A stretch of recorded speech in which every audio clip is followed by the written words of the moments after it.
Ever since the very first title released, Saints Row has been my all-time favorite video game franchise, trumping both World of Warcraft and The Sims on my list of favorite video game series. I loved everything about it, the open world style, customization, over-the-top humor, and all that stuff that makes these games enjoyable. However, the last couple titles have been slightly less desirable in my opinion. What I love most about Saints Row, at least the first two titles, was the street gang aspect. That mixed with all the things I said earlier made this franchise one of the most joyous experiences of my gaming life. Yes, I know I have very low standards, something to tell me. Now, enough rambling like always. As I always say, these videos gotta be short, but they're not. It's whatever. The game I'll be talking about today is Saints Row 4, the most recent and, in my opinion, most disappointing installment of the Saints Row franchise. For those who don't know, here's a little short, not at all detailed background, and I do apologize for the noise outside. I can't help it. In Saints Row 4, you play as leader of the former small street gang known as the 3rd Street Saints. Through some odd turn of events, reaches international fame and is a big media empire thing. And at some point, he turns into the President of the United States. What Saints Row 4 starts as he was the president, and he and his crew get abducted at some point by an alien, and you have to fight the alien who destroyed Earth at some point, and you gain superpowers, and hey, exciting. As you can see, I'm not as enthusiastic about this game as I should be, considering it's from one of my all-time favorite franchises ever. Like I mentioned earlier, the thing I enjoyed most about the Saints Row was the street gang thing, not this whole over-the-top alien simulation, hacking into shops, and superpowers thing. However, I do also get that Saints Row was never some super serious game with some mega deep story and whatnot. It's pretty much meant to be, well, this. I guess what I'm trying to say is I wish it wasn't this, or at least not yet or to this extent. It almost feels like they just stopped caring, really. Anyways, onto the game itself. There is, just like every other Saints Row title, a mass abundance, a bit redundant, of customization options for your weapons, cars, outfits, and I'm not going to go through every little thing. I will, however, try to show as much of it as I possibly can in this video. They've also added some things like cool alien weapons, a dubstep gun, which I said way more enthusiastically than I should have.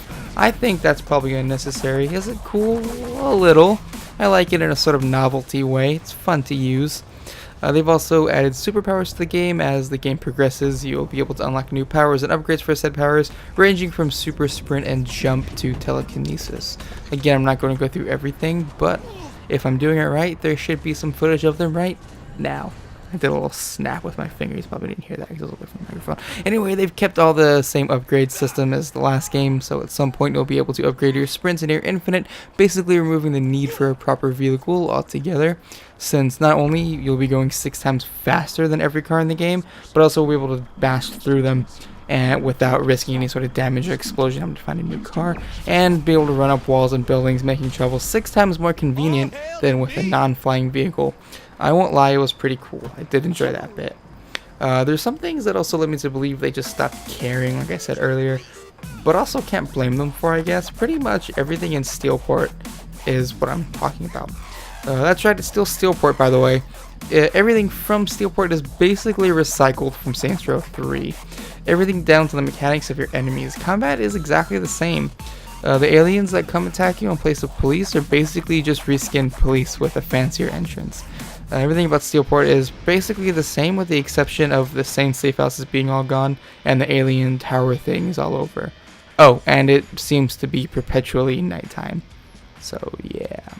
That's all I have to say about the gameplay itself. I think I've made it pretty clear that I dislike the stories, pretty much. There are people that love the game, and more power to them. Great. Glad you like it. Cool.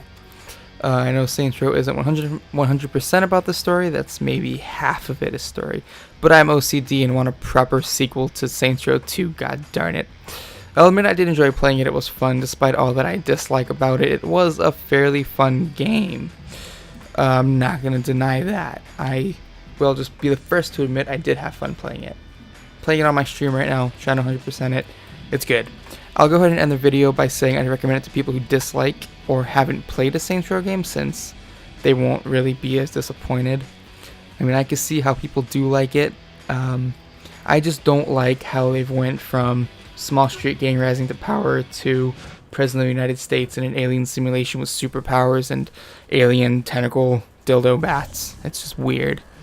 I don't know. You guys tell me what you think in the comments. Tell me if you think I'm a complete idiot and I'm wrong, or if you agree with me and built anything out, go ahead and tell me. If you enjoyed this video, I live stream every day, twitch.tv/AnthonyTofu, link probably on the screen or in the description if I'm doing it right. My name is Anthony from SteamFirst.com. Be sure to check out SteamFirst.com for the best news, reviews, videos, and content revolving on all things Valve and Steam. I'll see you guys later. Thanks for watching, and goodbye.